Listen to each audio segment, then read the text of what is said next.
Perkenalkan, nama saya Yatani Sulu, NIM 180306007, jurusan Peternakan. Mata kuliah Produksi Ternak Unggas. Nama dosen Ibu Tati Vidianasari, SPT MP. Pada video kali ini kita akan menjawab semua soal-soal dari UTS dari mata kuliah Produksi Ternak Unggas. Jadi silakanlah saksikan jawaban dari video kita kali ini. Pertama yaitu jelaskan sifat-sifat bangsa unggas dan pewarisannya serta contohnya.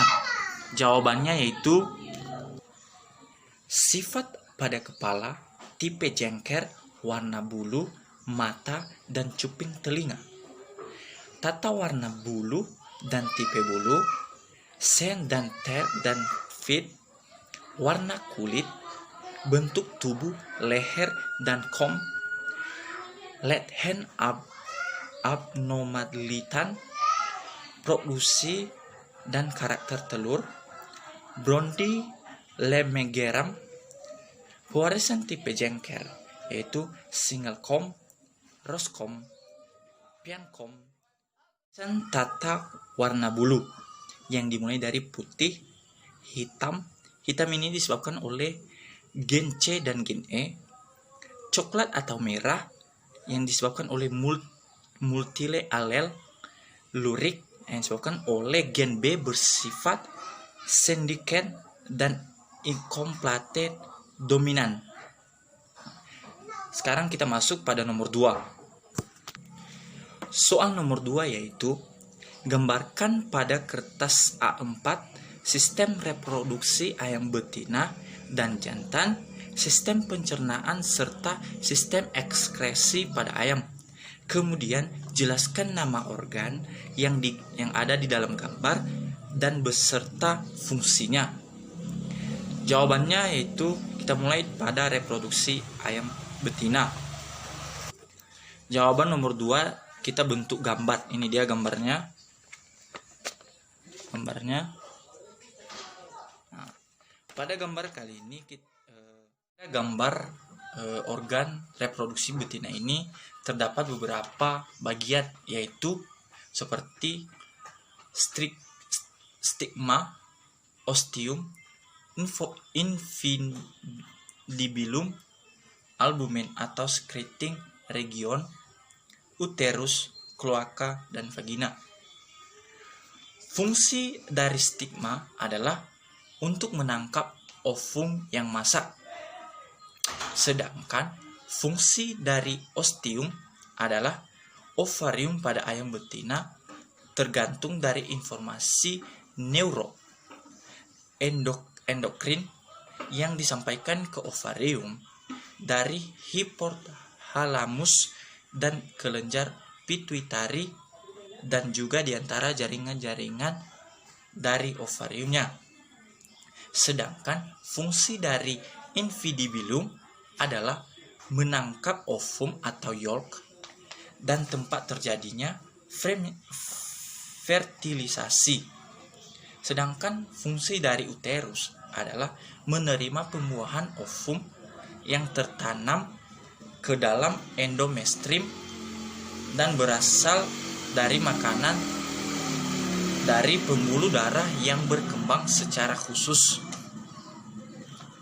Sekarang kita masuk pada organ reproduksi ayam jantan. Di sini kita telah menggambarkan bagaimana gambar organ reproduksi pada ayam jantan. Ini dia. Ini yang paling bawah. Pada organ reproduksi ayam jantan ini memiliki beberapa pembagian, yaitu yang terdiri dari sepasang testis, sepasang saluran deferens, protodeum, ginjal, saluran urin, dan kloaka. Beberapa bagian ini memiliki fungsinya masing-masing, yaitu fungsi dari testis adalah membuahi ovum, sedangkan Fungsi saluran deferens adalah sebagai tempat penyimpanan sperma sebelum dikeluarkan melalui penis. Fungsi ginjal adalah menyaring zat-zat buangan atau limbah dalam tubuh, baik yang berasal dari tubuh maupun zat racun. Sedangkan fungsi dari saluran urin adalah tempat penampungan urine sementara hasil reproduksi ginjal sebelum akhirnya dikeluarkan melalui tubuh atau kulit tubuh. Dimulai dari terbentuknya ovum di dalam ovarium. Ovum yang telah matang akan dilepas oleh ovarium dan ditangkap oleh invibilium.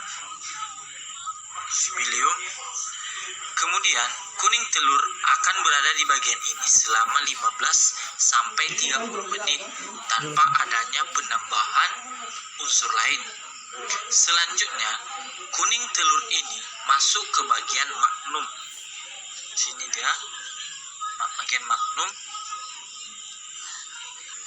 Dan putih telur disekresikan. Proses ini membutuhkan waktu sekitar 3 jam. Kemudian, telur ini masuk ke bagian isthmus dan dibungkus oleh membran sel. Sini dia, membran sel. Proses ini membutuhkan waktu sekitar 1,5 jam. Setelah membran sel terbentuk, kemudian masuk ke dalam uterus. Kemudian terjadi pembentukan kerabang telur. Jadi ini dia kerabang telur, terjadi pembentukan kerabang telur. Setelah terbentuknya kerabang telur, proses ini membutuhkan waktu sekitar 20 sampai 21 jam. Barulah terbentuk kerabang telur ini. Telur yang sudah terbungkus oleh kerabang telur kemudian masuk ke dalam vagina. Ini dia, masuk ke dalam vagina dan dikeluarkan melalui kloaka. Ini dia dikeluarkan melalui kloaka. Disinilah telur akan dikeluarkan. Setelah itu masuk pada soal nomor 4, yaitu faktor-faktor apa yang harus diperhatikan pada saat penetasan telur pada unggas. Yang pertama yaitu temperatur. Temperatur ini kisaran suhunya antara 37,5 derajat Celcius hingga 40 derajat Celcius. Dalam mesin tetes atau inkubator dianggap kisaran yang pas untuk penetasan. Yang kedua yaitu kelembaban. Kelembabannya ini sekitar 70% dari berat sebutir telur adalah udara. Seterusnya pemutaran telur, yaitu telur tetas bertambah 2-3 kali lipat rutin selama periode inkubasi. Dan yang terakhir adalah peneropongan telur tetas. Sekarang kita masuk pada soal yang nomor 5. Yang dimana soal nomor 5 adalah jelaskan perkembangan embrio unggas atau ayam mulai hari pengeraman ke-8 sampai dengan hari ke-19. Yaitu pada hari ke-8 mata dari embrio sudah terlihat sangat jelas. Sedangkan pada hari ke-9 limpatan dan pembuluh darah sudah mulai bertambah banyak dan terbentuk jari kaki. Pada hari ke-10 biasanya paruh sudah mulai mengeras dan filikel bulu embrio sudah mulai terbentuk. Pada hari ke-11 embrio sudah terlihat seperti ayam. Pada fase ini embrio menjadi tambah besar sehingga yolk akan menyusut. Pada hari ke-12 sudah semakin besar dan mulai masuk ke yolk, sehingga yolk menjadi semakin kecil. Mata sudah mulai membuka dan telinga sudah mulai terbentuk.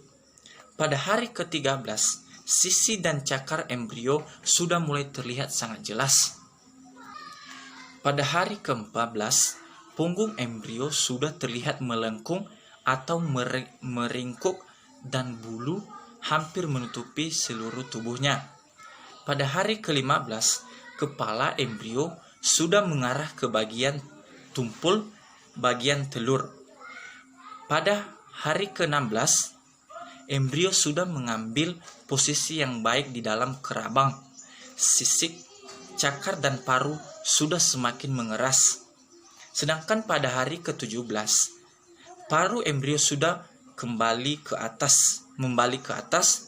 Sedangkan pada hari ke-18, embrio sudah tampak jelas seperti ayam akan mempersiapkan diri akan menetas. Jari kaki, sayap, dan bulunya berkembang dengan baik. Dan pada hari ke-19, paru ayam sudah siap mematuk dan menusuk selaput kerabat. Kita masuk pada soal nomor 6. Soal nomor 6 yaitu jelaskan secara lengkap proses biosintesis kuning telur dan putih telur pada ternak unggas. Jawabannya, proses biosintesis kuning telur, pertama-tama kuning telur disintesis di dalam hati dengan bantuan hormon estrogen. Terjadi pembentukan vitalogenik oleh amino CA P lipid, kemudian diuraikan vitalogen menjadi dua lapisan, yaitu TCA layer dan granules layer, dan sampai ke oocyte atau calon ovum. Penyusun kuning telur ini yaitu air, lipoprotein, mineral, dan pigmen. Setelah itu terbentuk ovum atau yolk kurang lebih 10-15 hari. Kemudian terjadilah pemetangan ovum atau ovulasi. Setelah ovum matang, akan dilepas oleh ovarium menuju infundibulam dan akan dibuahi sel sperma. Dan yang terjadi pada proses biosintesis putih telur yaitu sintesis albinium terjadi di magnum dengan bantuan hormon estrogen yang larut di dalam lemak. Prosesnya yaitu estrogen yang larut dalam lemak melewati membran sel dan diikat oleh sperma estrogen tidak aktif. Bentuk ini merupakan pembawa pesan kepada nukleus dan berinteraksi dengan komunisasi yang menyebabkan gen tertentu menjadi mRNA. mRNA meninggalkan ribosom untuk ditranslasi menjadi albumin. Sekian dari jawaban kita dari soal UTS kali ini. Atas perhatian saya ucapkan terima kasih.